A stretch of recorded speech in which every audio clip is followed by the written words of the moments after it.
Oke, semangat pagi teman-teman. Ketemu lagi kita. Gimana teman-teman kabarnya?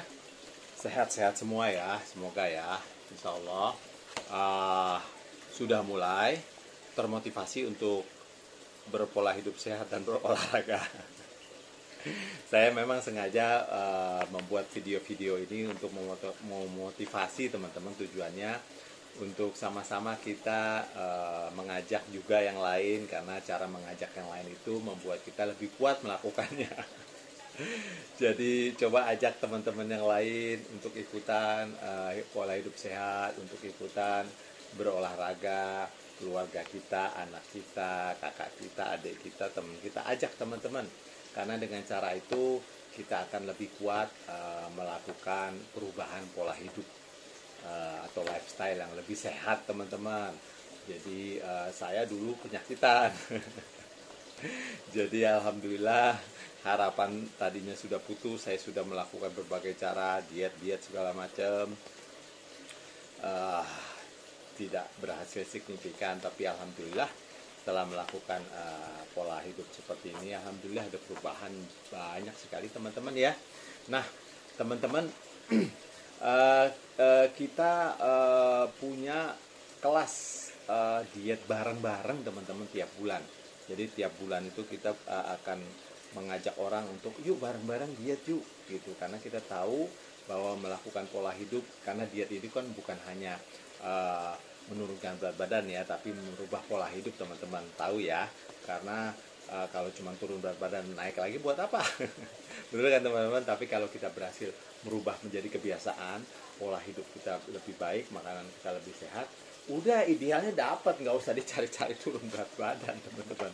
Gitu teman-teman kuncinya teman-teman. Nah kita memang punya teman-teman tiap bulan kelas bareng-bareng kita dietnya gitu, ada edukasi full, juga resepnya Eat Clean tiap hari dikasih untuk makan siangnya teman-teman. Enak teman-teman yang nggak biasa masak pun bisa memasaknya, nanti akan suka memasak, atau boleh nanti mamahnya atau siapa untuk masak juga. Jadi kita ajak keluarga kita untuk berpola hidup sehat. Dietnya seru, ada hadiahnya lagi gitu teman-teman ya, bareng-bareng kita. Nanti ada, diklik aja link bio saya atau link yang ada nanti di channel ini di bawahnya captionnya teman-teman. Oke teman-teman, hari ini saya coba share tentang menyambung pada saat biasanya kita sudah berhasil turun berat badan, ada beberapa masalah untuk teman-teman yang merasakan ya, kok aku turun berat badan tapi lemes ya, kok aku turun berat badan tapi lingkar-lingkar aku nggak menyusut, kok gombior-gombior ya, banyak kan gitu teman-teman. Nah teman-teman, saya coba uraikan prinsip dasar. Jadi kita melihat tubuh kita sendiri teman-teman ya. Nah teman-teman, ini prinsip dasarnya. Jadi kalau boleh dibilang tubuh kita ini hanya terdiri dari 3 bagian besar nih teman-teman. Air yang hampir 70%-nya lebih kan, terus otot. Nah otot ini untuk pembakar atau mesin kita nih. Kemudian lemak juga banyak gunanya, membantu kita untuk hidup, proses-proses enzim hormon di dalam tubuh kita.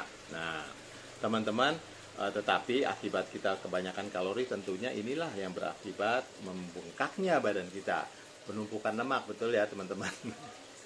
Nah teman-teman, yang kalau kita ingin turun berat badan, sebenarnya tiga ini pada saat kita turun 5 kilo, 3 unsur ini kemungkinan akan terpengaruh teman-teman. Akan ideal kalau teman-teman berhasil menurunkan hanya lemaknya toh. Jadi inilah sasaran kita untuk membuang kelebihan ini, karena kelebihan ini mengganggu kesehatan kita, membuat kita jadi gendut gitu teman-teman ya. Nah ini dia ada di mana-mana, di seluruh tubuh kita, di lapisan kulit kita bawahnya, atau di dalam rongga perut kita yang dikenal dengan visceral fat, yang hubungannya tuh dengan penyakit-penyakit berat tuh, karena dia nempel di ginjal, paru-paru segala macam teman-teman. Nah teman-teman, kasus-kasus pada saat dietnya menjadi lemes, loyo, atau malah masuk rumah sakit, lingkar-lingkarnya nggak menyusut, nanti habis diet langsung membal, yoyo dan naiknya lebih hebat lagi gitu kan. Cium bau sate aja gua udah jadi gemuk tambah 2 kilo. Benernya inilah dasarnya teman-teman. Jadi teman-teman, apabila teman-teman 5 kilo yang teman-teman turunkan itu bukan lemaknya tetapi ototnya, ini menjadi sangat berbahaya. Itulah yang berakibat. Karena otot ini hubungannya adalah dengan stamina teman-teman, cc atau besarnya kapasitas mesin teman-teman membakar lemak.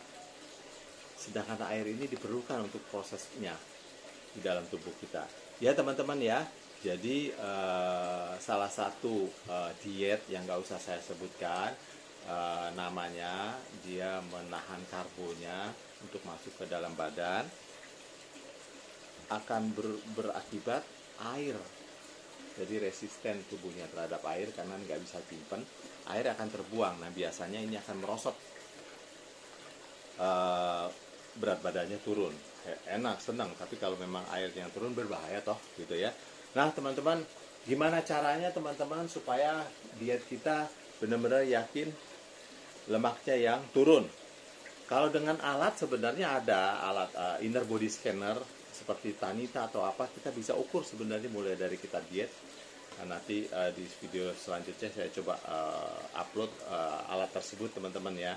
Tetapi bagaimana sih, gampangnya aja lah, nggak usah pakai alat, kita yakin lemak yang turun bukannya otot atau air. Nah teman-teman, caranya gimana? Ya itu teman-teman harus mempunyai nutrisi yang cukup untuk kebutuhan teman-teman pada saat diet.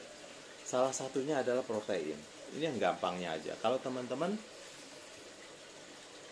kurang protein pada saat diet dan tidak melakukan olahraga, metabolisme teman-teman atau massa otot teman-teman gak bakalan naik. Kenapa? Karena massa otot itu memang harus dibentuk dari kecukupan protein, karena bahan dasarnya protein. Jadi setiap kita olahraga nih, otot kita akan hancur jaringannya.